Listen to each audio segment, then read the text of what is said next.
여러분 혹시 나만 알고 싶은 내가 좋아하는 장소나 나만 알고 싶은 내가 가장 좋아하는 것이 혹시 있나요? 있어요? 뭐 있어요? 나만 알고 싶어서 혹시 말을 못 해주나요? 못 해줘요? 자, 전도사님이 좋아하는 장소가 하나 있어요. 집? 집 아닌데? 집을 아무도 모르긴 하죠? 전도사님 가족 빼고는. 식당? 식당 아닌데요. 카페? 근데 이게 안 넘어갑니다, 선생님. 자, 네, 바로 여기인데요. 여기가 어디일 것 같아요? 교회 뒷뜰? 땡! 미사리 조정경기장? 땡! 정확하게 일부에서도 선생님 집 뒷뜰이라고 한 친구가 있는데 선생님 집 뒷뜰에는 이렇게 큰 곳이 없습니다. 네, 선생님 빌라 살고요. 산 땡! 숲 땡! 어디? 교회 뒤에? 교회 뒤 아니에요, 여러분. 교회 뒤 아니에요. 태백산 강원도 얘기하는 거야? 땡! 전도사님의 개인 사유지? 땡! 전도사님 그렇게 큰 땅 없습니다.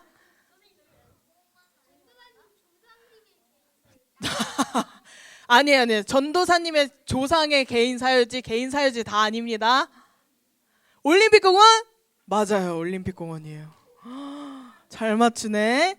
자, 여러분들이 아마 대부분의 친구들은 하남에 살기 때문에 많은 친구들이 교회 뒷뜰, 조정경기장, 나무고아원 막 이런 곳을 많이 얘기했는데 여기는 전도사님이 살고 있는 집에서 가장 가까운 공원, 올림픽공원이에요. 혹시 올림픽공원 가본 적 있어요? 여러분 올림픽공원이 얼마나 넓은지 알고 있어요 혹시?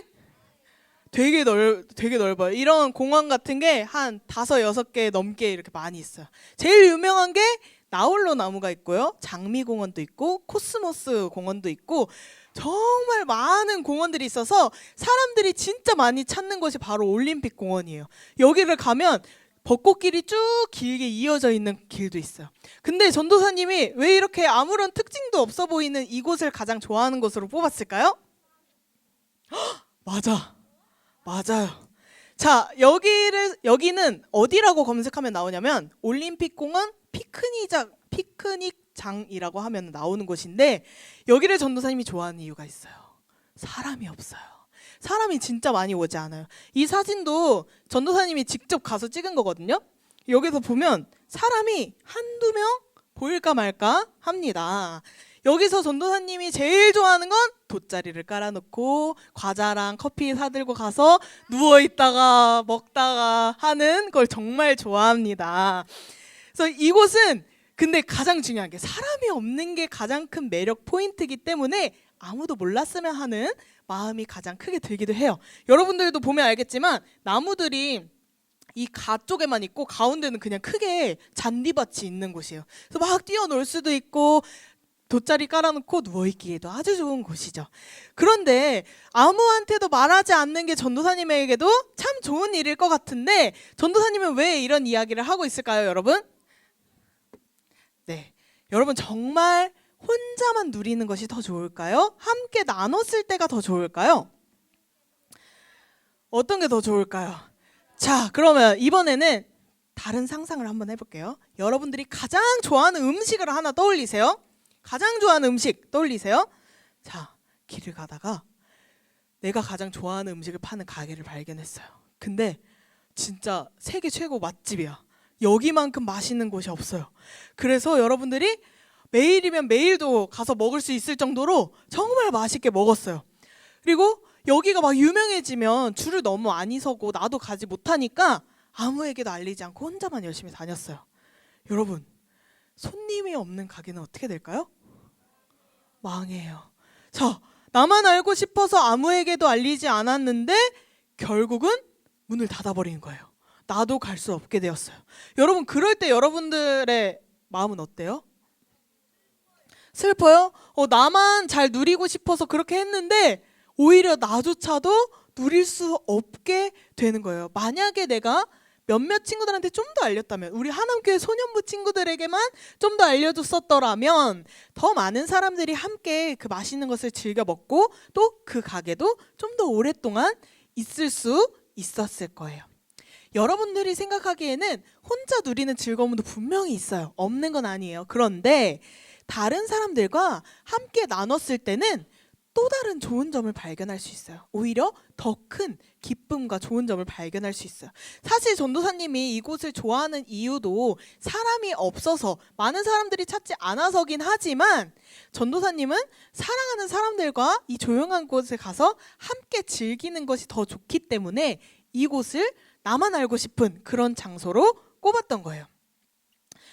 이렇듯이 나는 나만 아는 기쁨이 있지만 남들에게 나눴을 때 또 다른 기쁨들이 있는데, 여러분들이 가진 것들 중에서 가장 좋은 것들을 나눠야만 해요. 그럴 때 여러분들이 느낄 수 있는 게 있어요.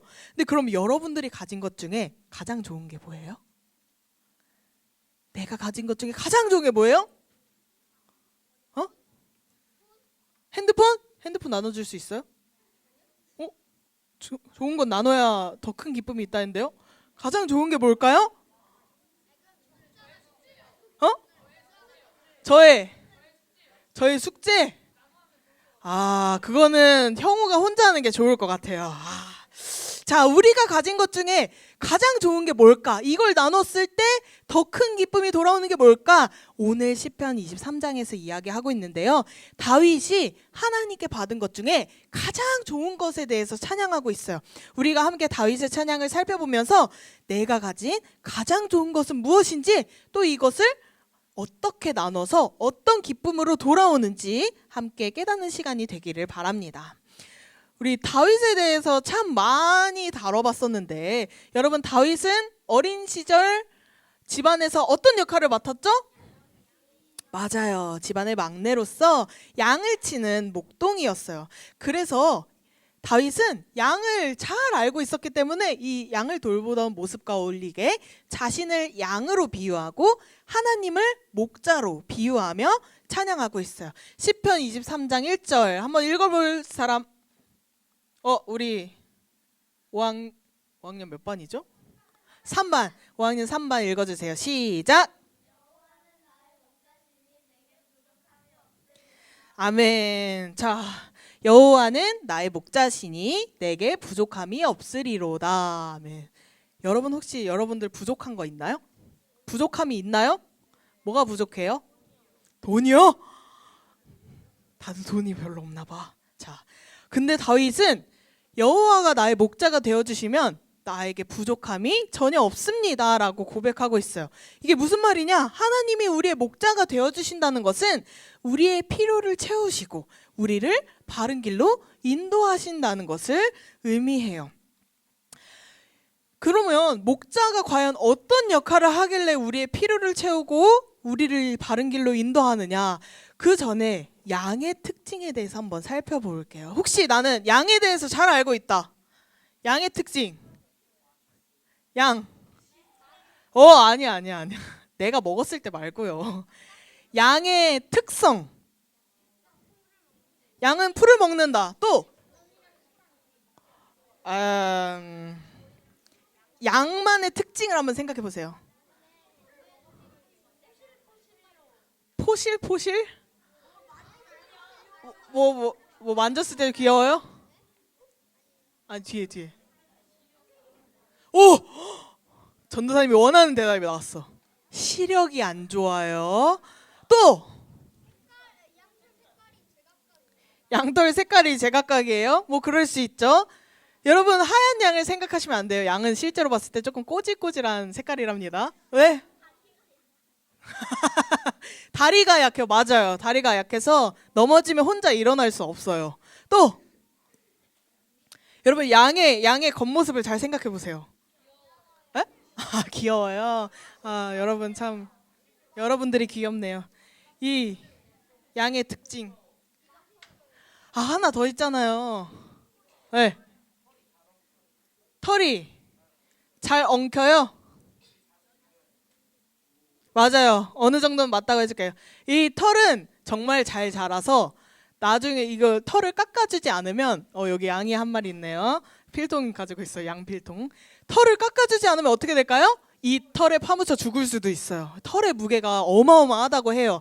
여러분들의 몸무게가 어느 정도 될지 모르지만 한 30kg에서 50kg까지 나갈 수 있다고 합니다. 이 양. 그래서 이거를 해주지 않으면 양은 스스로 죽을 수도 있어요.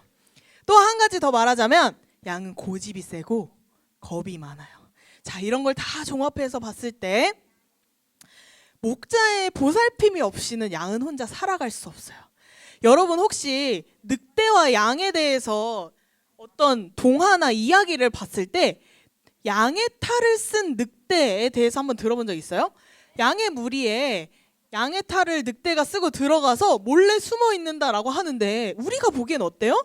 아니 이거 딱 봐도 이 얼굴이 다르게 생겼고 털만 뒤덮여 있는데 어떻게 양이 그걸 못 알아봐? 라고 하지만 시력이 안 좋아서 알아볼 수 없어요. 그래서 양의 털을 이렇게 뒤집어 쓴 늑대가 나타나면 늑대인 줄 몰라요. 시력이 그만큼 나빠요. 이 앞에 있는 풀도 내가 먹을 수 있는 풀인지 돌멩이인지 구별할 수 없습니다. 시력이 정말 나쁘기 때문에 목자가 제대로 된 풀에 대해서 안내를 해줘야 그 풀을 먹고 살 수 있고 또 이 털은 또 얼마나 막 자라는지 밀어주지 않으면 그 무게에 깔리거나 넘어져서 스스로 일어나지 못하기 때문에 또 그렇게 쉽게 죽을 수 있어요. 그런데 여러분 시력이 안 좋은데 고집이 세다는 게 어떤 의미인지 알아요? 여러분들 길을 갈 때 혹시 여기 길치인 친구들이 있나요? 길치 나는 길을 못 찾는다. 좋아요. 전도사님은 방향치인데 전도사님이 왔던 길로 되돌아가려면 못 가요. 근데 길치와 방향치에게 앞장서라고 하고 그 길을 따라갈 수 있을까요? 못 가죠. 왜요? 못 믿잖아. 아니 길을 모르는데 어떻게 그 사람을 따라가. 근데 양이 그렇습니다. 시력이 안 보이잖아요. 어디가 맞는 길인지 어떻게 알아 얘가. 근데 고집이 있어서 자기가 가고 싶은 대로 가요. 근데 겁이 많아. 돌멩이 보고 늑대인 줄 알고 깜짝 놀랐어. 그럼 어떻게 해요? 이 여기가 제대로 된 길인지 낭떠러지인지도 안 보이는데 도망가는 거예요. 막 어떻게 했어요? 그러면 목자가 제대로 알려줘야 돼요. 목자 없이는 제대로 살 수 없어요. 양들은 늑대의 공격으로부터 보호해주고 제대로 된 물과 제대로 된 풀을 먹일 수 있도록 안내해줘야 되고 그런 역할들을 목자가 감당해줘야 양이 제대로 살아갈 수 있는 거예요. 다윗에게는 그런 목자가 바로 하나님임을 고백하고 있는 거예요. 다윗은 언제나 나의 모든 삶에서 하나님이 함께 계셨기 때문에 항상 감사로 기뻐하며 찬양했어요. 우리가 수많은 시편들을 보면 다윗이 쓴 찬양들이 굉장히 많아요. 어린 시절 들판에서 양을 보면서 하루 종일 하나님과 이야기하듯 기도하고 찬양하기도 하고요. 또 낮에는 양들을 데리고 풀밭에 가서 풀을 뜯게 한 다음에 하나님을 찬양했어요. 하나님 어떻게 이렇게 아름다운 세상을 만드셨나요? 하나님의 위대하심이 정말 대단합니다. 이런 식으로 하나님을 찬양하고 밤에는 밤하늘의 별을 보며 하나님을 찬양했어요. 다윗은 물론 양을 돌보는 역할이 있었기에 양들이 혹시 길을 잃지는 않을까, 늑대의 공격에 위험에 처하지 않을까라는 걱정은 있었지만 그럴 때마다 하나님께 기도함으로 힘을 얻었어요. 다윗의 삶 속에서 하나님은 늘 함께 하시며 도우시며 필요를 채우시는 분이었어요. 그런데 현실의 삶에서 양이 항상 그렇게 평화로울 수는 없어요. 양은 본능적으로 목자의 목소리와 목자의 인도를 따르지만 때로는 길을 잃거나 위험한 공격에 처할 수도 있어요. 시편 23장 4절에서 이렇게 이야기합니다. 우리 여기까지 읽을 사람 6학년 3반 여기까지만 읽어주세요. 시작.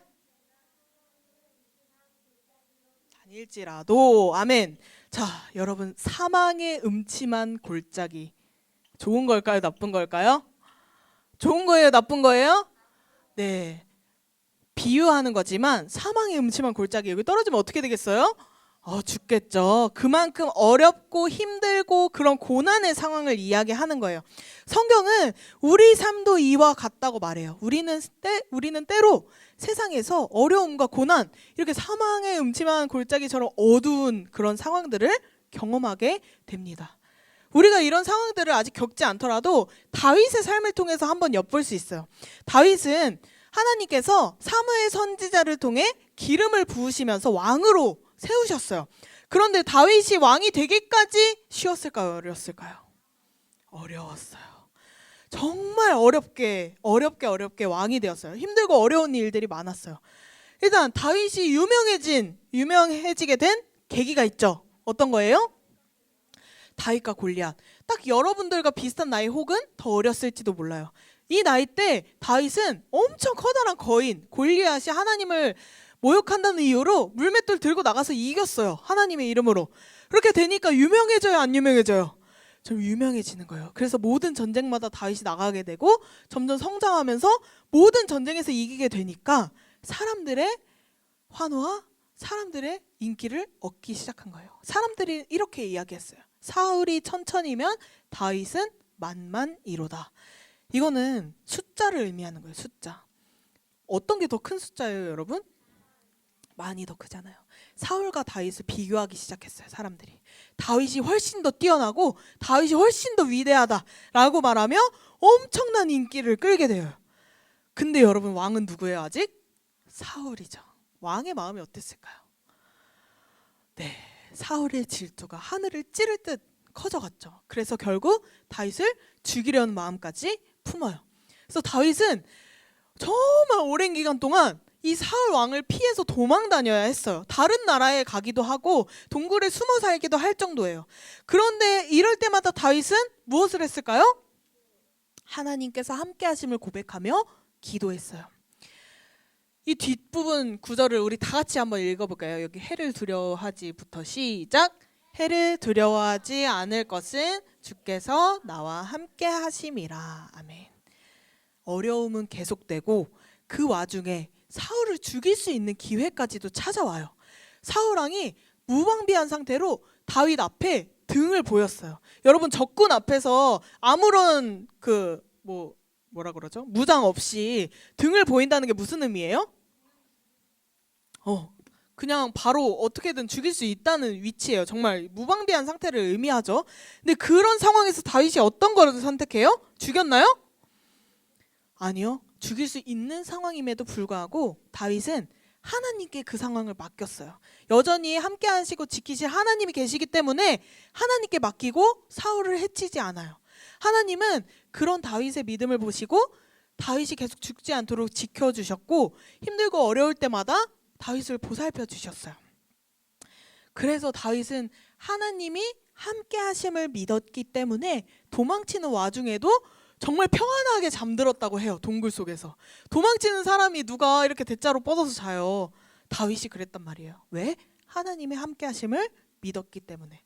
그래서 힘들고 어려운 상황이지만 다윗의 찬양을 보면 항상 기뻐하고 즐거워하고 하나님께 감사함으로 찬양할 수 있었던 거예요.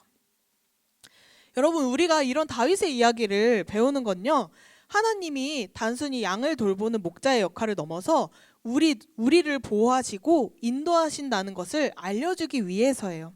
하나님은 양들이 길을 잃지 않도록 인도하시는 참된 목자시지만 우리가 어려운 일을 겪을 때도 결코 우리를 버리지 않으시는 분이라는 것을 우리는 다윗의 이야기를 통해 알 수 있어요. 이 많은 하나님께서 이러한 분이시라는 것을 안 다윗이 가졌던 가장 좋은 것이 바로 이거예요. 다윗이 왕이 되는 축복도 가졌고 또 많은 전쟁에서 승리해서 많은 사람들에게 인기를 얻는 축복도 가졌지만 다윗에게 있어서 가장 큰 축복은 하나님이 나와 함께 하신다는 사실이었어요. 이걸 통해서 우리도 알 수 있어요. 수많은 어려움 속에서 하나님을 믿으면 두려움이 아닌 평안을 누릴 수 있고 기쁜 마음으로 감사할 수 있고 모든 어려움으로부터 승리할 수 있다는 사실을 우리는 알 수 있어요. 여러분, 다윗과 함께 하신 하나님은 우리와도 함께하고 계세요. 그 하나님을 아는 것이 나에게 가장 소중하고 좋은 것임을 기억해야 해요. 여러분들이 그걸 기억할 때 내가 가진 두려움, 내가 가진 부족함에서 벗어나서 하나님으로만 만족하는 삶을 살 수 있게 되는 거예요. 그런데 하나님이 우리의 목자가 되어주신다는 것은 우리를 보호하시고 필요를 채우시는 것뿐만 아니라 더 큰 것도 주셨어요. 우리 요한복음 10장 11절 한번 찾아볼까요? 요한복음 10장 11절. 형우가 누워있네요. 찾았어요? 11절.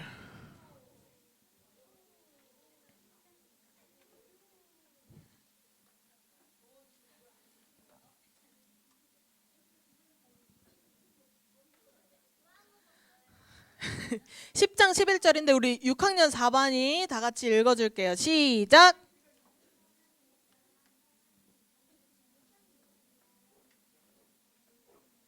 네, 예수님의 말씀인데요. 예수님은 선한 목자라고 하시면서 양들을 위해 뭘 하셨다고 하죠? 예수님께서 양들을 위해 뭐까지 하셨어요? 목숨을 버렸어요. 하나님은 우리를 지키시고 우리의 필요를 채우실 뿐만 아니라 우리를 위해 그 목숨도 아끼지 않으셨어요. 예수님을 보내주셔서 우리를 위해 그 생명도 내어주셨다는 거예요. 우리를 살리시기 위해. 우리가 그걸 기억해야 돼요. 하나님은 우리와 함께 하시고 우리를 보호하시고 예수님을 통해 우리의 생명도 살려주셨음을 기억해야 돼요. 근데 왜 하나님이 왜 우리한테 그렇게까지 하실까요? 그렇죠. 좀 잘하는데. 하나님이 우리가 뭘 잘해서, 내가 막 너무 착해서, 내가 너무 멋져서, 내가 너무 잘나서가 아니라 하나님이 우리를 너무나도 사랑하시기 때문에 이렇게 해주신다는 거예요. 언제나 함께 하시고 지켜주시고 보호해주시고 필요를 채워주시고 우리를 살리신다는 거예요. 왜? 우리를 사랑하시니까. 사랑하시기 때문에 그렇게 하시는 거예요. 그런 하나님이 우리와 함께 한다면 여러분들이 두려울 것이 있을까요? 없어요. 여러분들이 부족한 것이 있을까요? 없다는 거예요. 다윗은 바로 이 사실을 고백하고 있었던 거예요. 여러분, 다윗과 함께하는 하나님이 우리와도 지금 함께 하심을 믿기를 바랍니다. 함께 하실 뿐만 아니라 우리를 너무나도 사랑하시는 분이라는 것을 꼭 기억하길 바라요. 이 사실이 내가 가진 것 중에서 가장 좋은 거예요. 하나님이 나와 함께 하시고 나를 사랑하시는 거죠. 근데 내가 가진 가장 좋은 것, 우리가 어떻게 하면 더 좋게 누릴 수 있다고 했죠? 다른 사람들에게 나눌 때 더 큰 기쁨으로 돌아오게 된다고 했습니다. 자, 그럼 여러분들 이 사랑을 어떻게 나눌래요? 형우는 어떻게 나눌 수 있을까요? 한 가지만 말해봐요. 어떻게? 네? 안 되겠네. 자, 유주야, 어떻게 할 수 있을까요? 맞아요. 전도를 하는 거예요, 형우야. 전도 해보세요. 전도. 잘하네. 자, 전도를 하는 거예요. 물론 우리 친구들 중에 전도를 안 해본 친구들이 더 많을 줄로 알아요. 전도가 어렵게 느껴지기도 하죠. 그런데 우리가 작은 사랑을 나누는 것만으로도 하나님은 그 사랑을 크게 사용하세요. 여러분, 우리가 사랑을 줄 수 있는 건 어디로부터 나오기 때문이죠? 그걸 누구한테 받았어요? 엄마 아빠한테도 받았는데 그 사랑이 결국 누구한테부터 흘러오는 거예요? 하나님께로부터 흘러오는 거예요. 하나님께 무한한 사랑을 받았기 때문에 우리도 그 사랑을 전해줄 수 있어요. 그런데 이 사랑에는 큰 힘이 있어요. 이 사랑은 사람을 변화시키고 평안을 주는 힘이 있어요. 그렇기 때문에 내가 그 사랑을 가지고 작은 사랑을 실천하기만 해도 하나님이 그 사랑을 크게 사용하시는 거예요. 큰 열매로 돌아오게 하시는 건 하나님이 하시는 거예요. 여러분들은 뭘 하면 돼요? 작은 실천을 하나씩이라도 실천하기만 하면 돼요. 그럼 우리가 뭘 할 수 있을까요? 예를 들어 교회에 다니지 않는 친구에게 예배에 가자고 초대하거나 드림스타 투게더에 초대하거나 또는 좀 더 소극적인 방법. 나는 교회 데려오기 너무 힘들어요. 좀 더 소극적인 방법. 친구가 힘들어하고 슬퍼할 때가 있어요. 그럴 때 우리가 뭘 해줄 수 있을까요? 사랑의 마음으로 위로해주고 내가 너의 힘든 걸 위해 너가 힘든 것을 위해서 하나님께 기도해 줄게 라는 말을 전해줄 수 있어요. 그럼 더 소극적인 방법. 이것까지 못하겠다. 그러면 친절한 말과 행동을 베푸는 것으로도 하나님의 사랑을 전할 수 있어요. 여러분들이 이렇게 작은 실천부터 한다면 이렇게 작은 실천들이 모여서 결국 더 많은 사람들이 하나님의 사랑을 경험하게 되는 거예요. 하나님의 사랑을 경험하게 하는 것은 하나님이 크게 하실 거기 때문에 여러분들은 할 수 있는 만큼 최선을 다해서 실천하기만 하면 됩니다. 우리 시편 23장 6절 우리 다 같이 한번 읽어볼까요? 6절 시작. 내 평생의 선하심과 인자하심이 반드시 나를 따르리니 내가 여호와의 집에 영원히 거하리로다. 아멘. 다윗은 하나님의 사랑과 보호하심을 경험하며 하나님과 영원히 함께할 것을 확신했어요. 우리도 마찬가지입니다. 하나님께서 우리를 지키시고 영원히 우리와 함께 하실 거예요. 그렇기 때문에 여러분들도 기쁨으로 이 사랑을 나누시기 바랍니다. 여러분, 하나님의 사랑으로 우리를 살리신 이 기쁜 소식은 친구들에게 전해야 할 가장 좋은 선물이에요. 우리가 받은 사랑과 축복은 나눌수록 더 많은 사람들이 행복해지고 우리도 더 큰 기쁨을 누릴 수 있어요. 예수님의 사랑은 전하면 전할수록 커진다는 사실을 기억하길 바라요. 이제 오늘 우리가 전도 작정식을 할 건데요. 하나님이 나를 사랑하신 것처럼 나도 친구를 사랑하는 마음으로 예수님의 사랑을 전하기로 다짐하며 한 명 한 명의 이름을 적기를 바라요. 하나님이 우리의 목자가 되어주셨듯이 우리도 친구들을 돌보고 사랑하는 작은 목자가 될 수 있어요. 하나님이 우리를 사용하시고 우리와 함께 하실 줄 믿고 여러분들 결단하기 바랍니다. 우리 모두 그렇게 하나님께 받은 그 큰 사랑을 널리 전하고 작은 실천으로 널리 전하고 친구를 전도하는 우리 모든 소년부 친구들이 되기를 주님의 이름으로 축복합니다.